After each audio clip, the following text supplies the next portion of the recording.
All right, we're here. Thank you so much.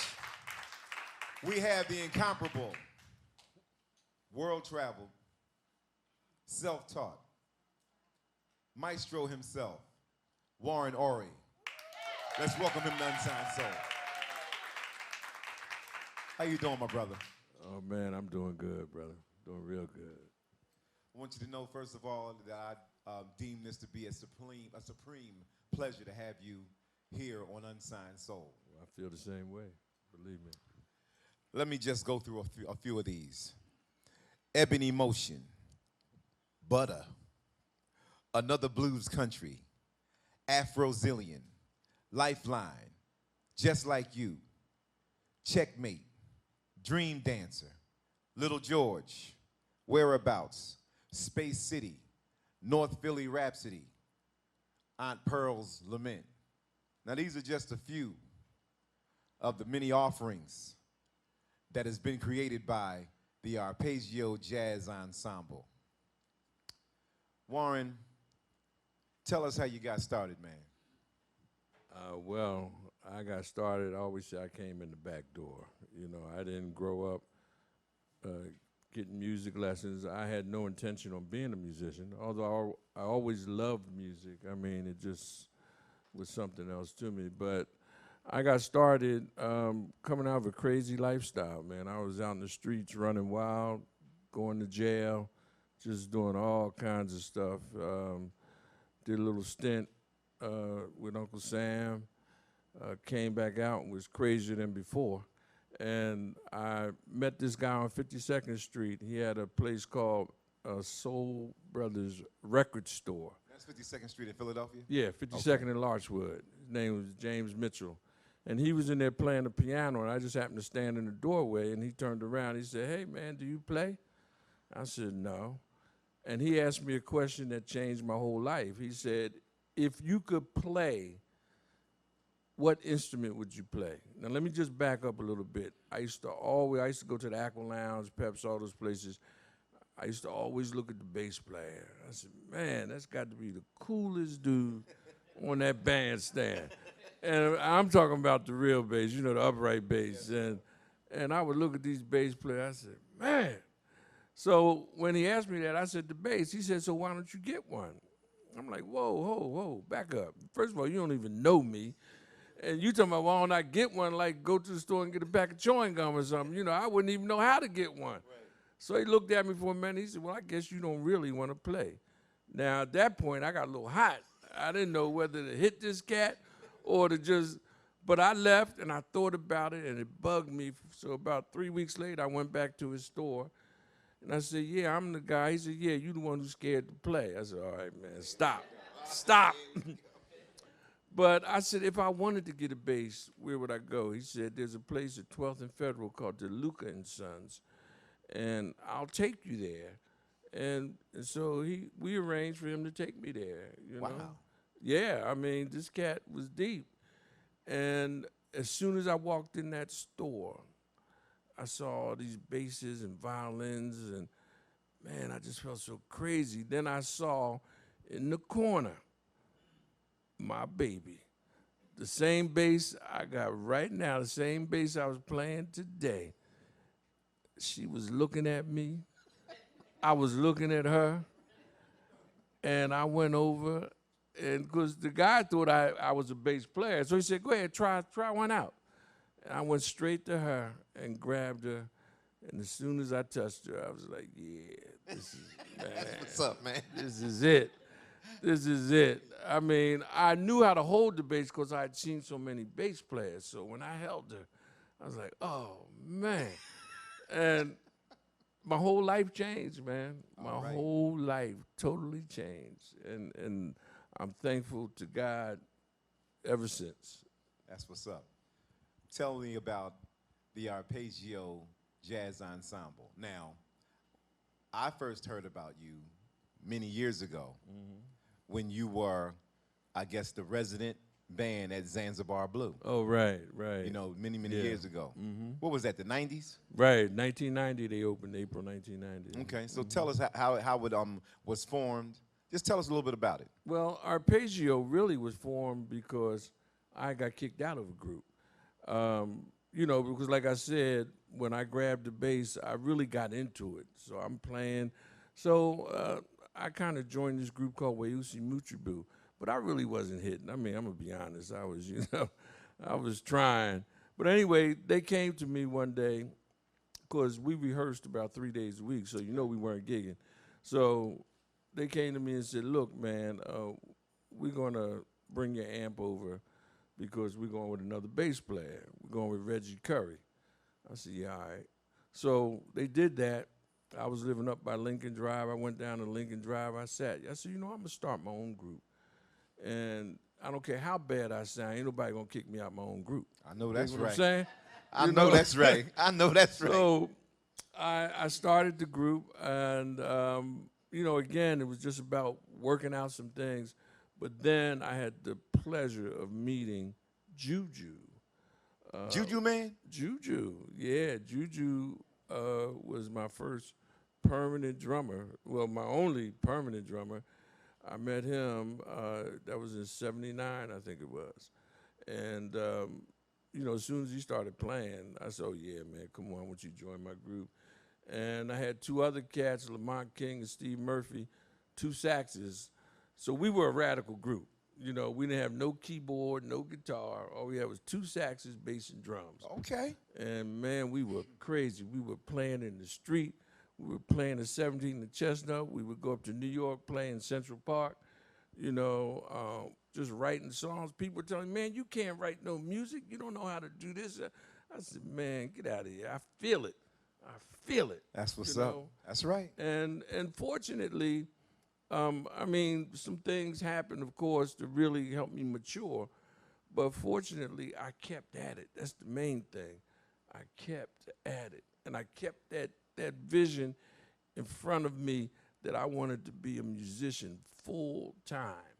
Now, I was counseling Vietnam veterans, and I didn't hate that gig or nothing, but, man, I couldn't imagine not being a musician, not waking up in the morning and saying, "Well, what am I going to do today musically, and what am I going to do?"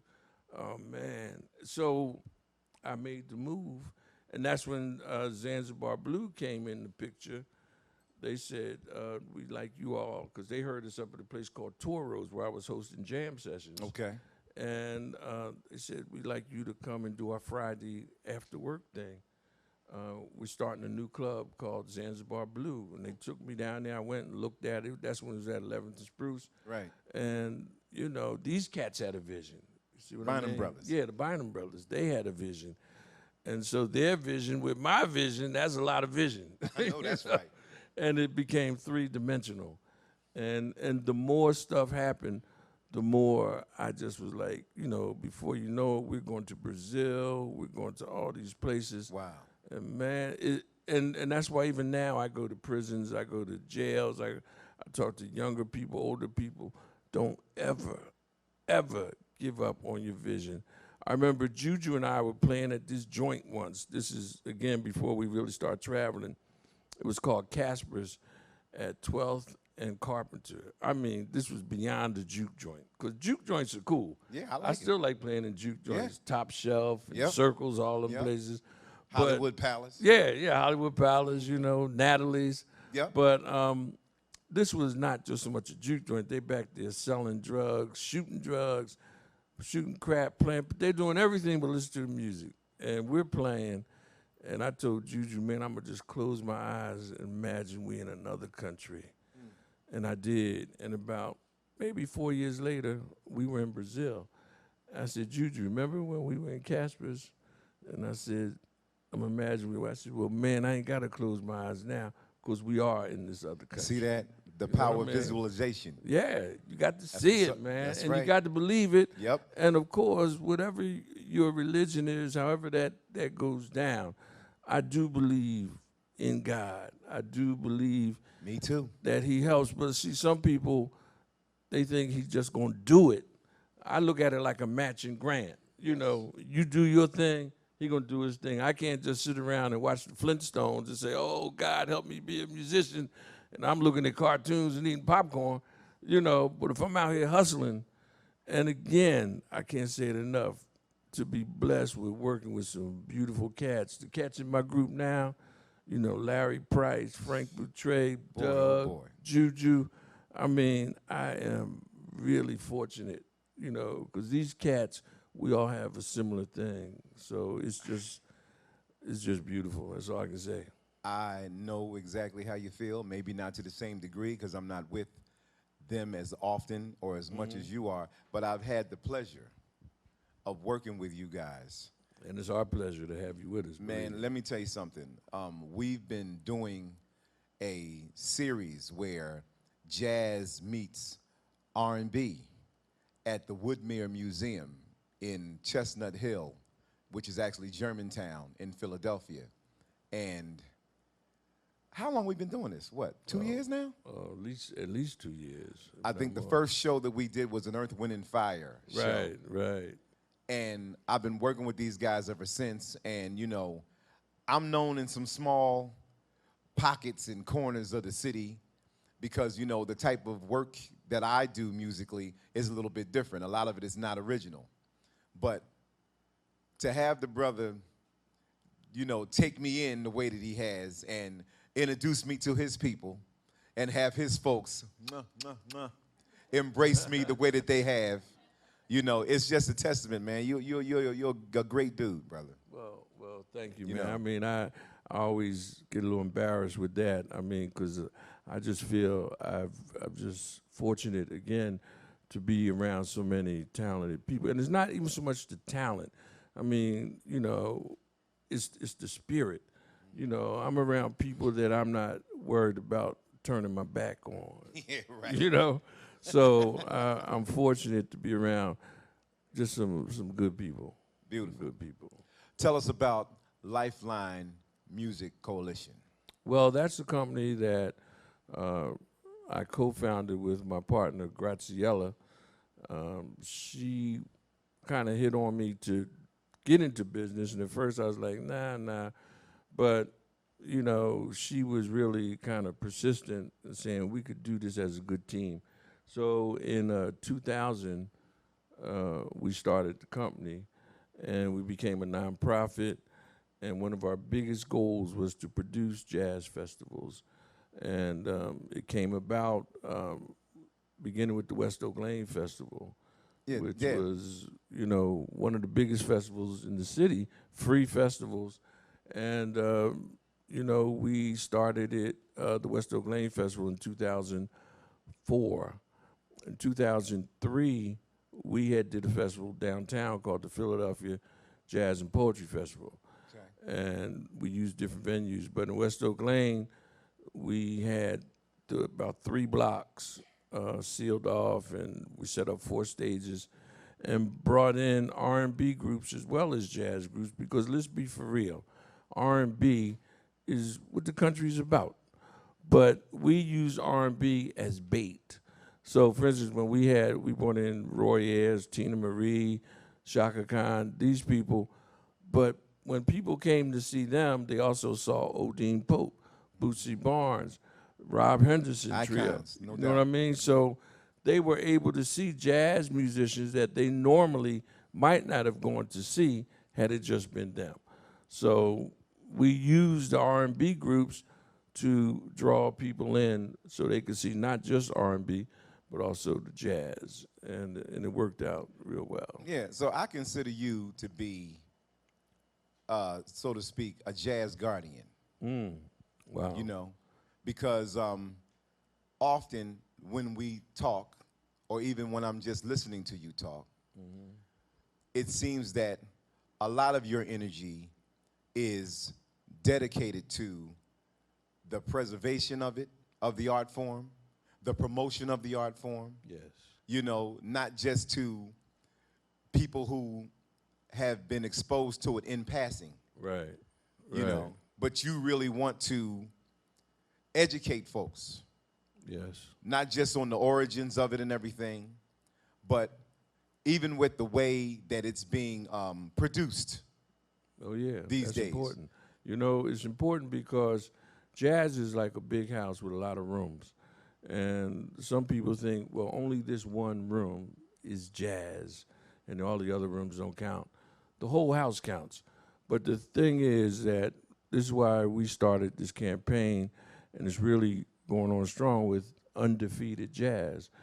And as I mentioned earlier, I came up with Undefeated Jazz, and Graciela came up with, the term determination needs no explanation.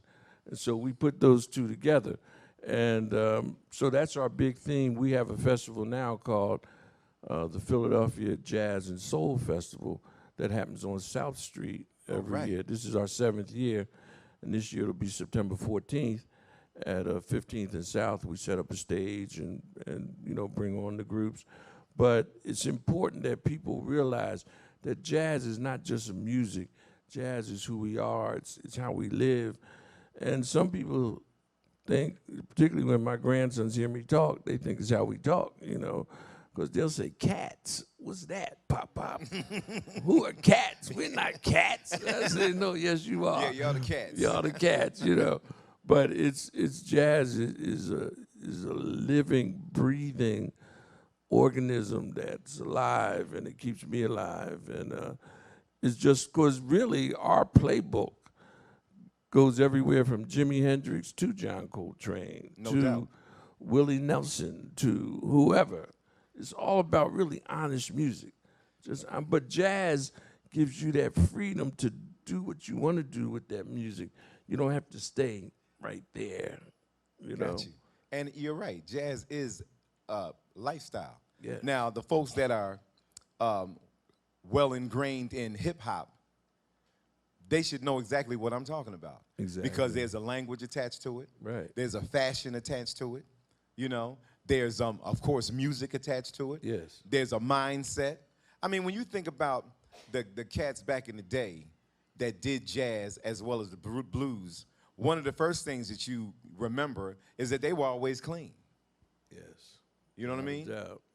They were always clean, always respectful, always had like this little pensive, melancholy aura about them. Mm-hmm. You know what I'm saying? That they always had their minds on something. So, I mean, yeah, man, you're absolutely correct. Well, see, that's the key. What you said there, always had their minds on something. And that's why jazz isn't promoted so much with this system, because they don't really want you thinking. They want you obeying. They want you robotic. And jazz will cause you to think. Like Talk about it, when man. bebop first came out, now we're talking about 1949, 1950. When bebop came out, the jazz musicians weren't grinning as much. Nope. They weren't rolling their eyes. They were more individualistic. They weren't dressing uniformly. They weren't dressing all in the same suit, all in the same tie, Right. and coming out like buffoons. And by no means am I knocking the earlier jazz musicians, but all I'm saying is jazz reflected the time. Charlie Parker wrote this tune called "Now's the Time."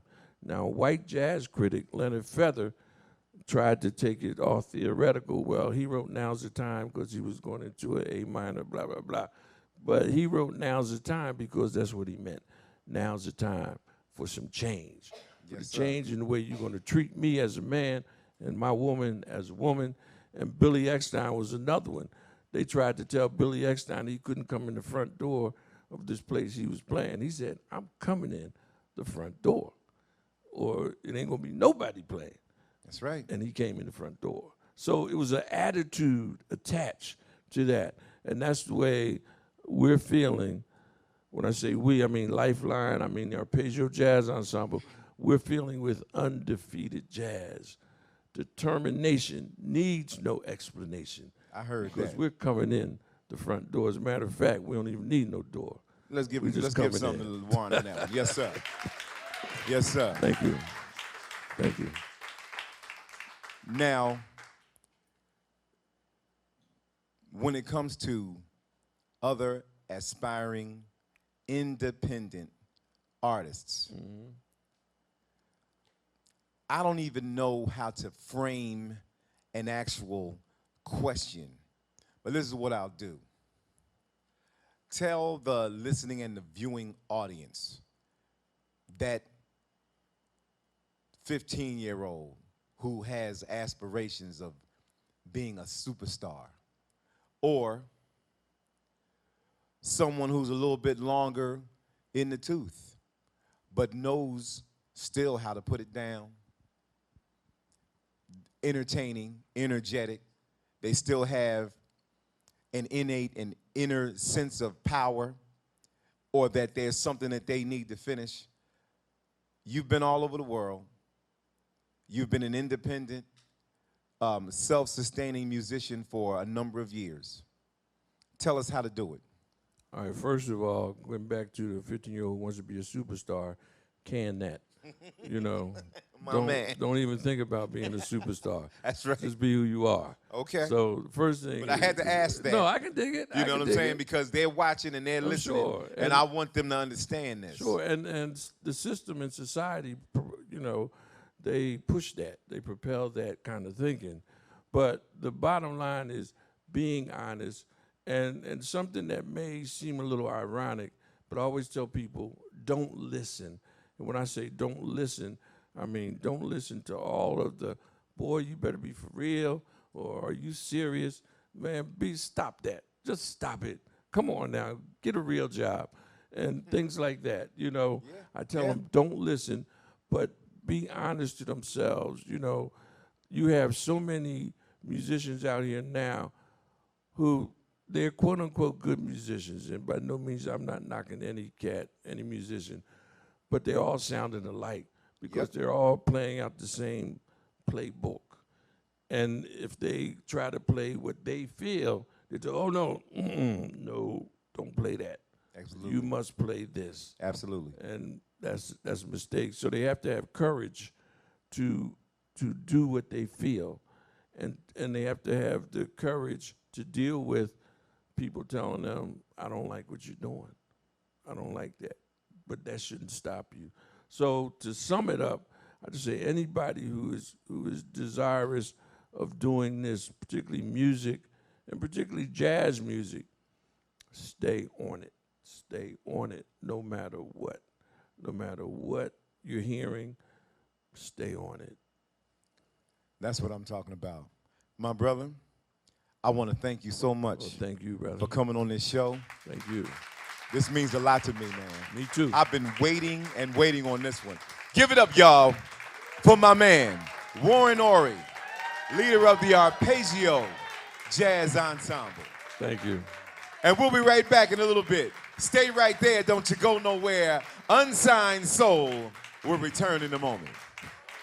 As always, we'd like to thank our sponsors. Suzanne Burgess of Suzanne Burgess Design, under the House of Burgess. La Vie Creates. They make your events magical. Just Love Images, your one-stop shop for all of your video and photography needs. Delaney's Soul Food Restaurant. It's good food, not fast food, and it's food made with love. And last but not least, Jam 24/7 Studios. The magic happens right here. Hi, I'm Tom Watson, owner of Jam 24/7 Sound. We're a full-service audio-video facility. We offer support for working and aspiring musicians. We have a performance stage, rehearsal space. We offer audio-video recording facilities and services. We're conveniently located between Philadelphia, Baltimore, Washington vicinity, off of I-95. We're open 24/7 by appointment. I can be reached via text or telephone at 302-367-4647, and I look forward to working with you.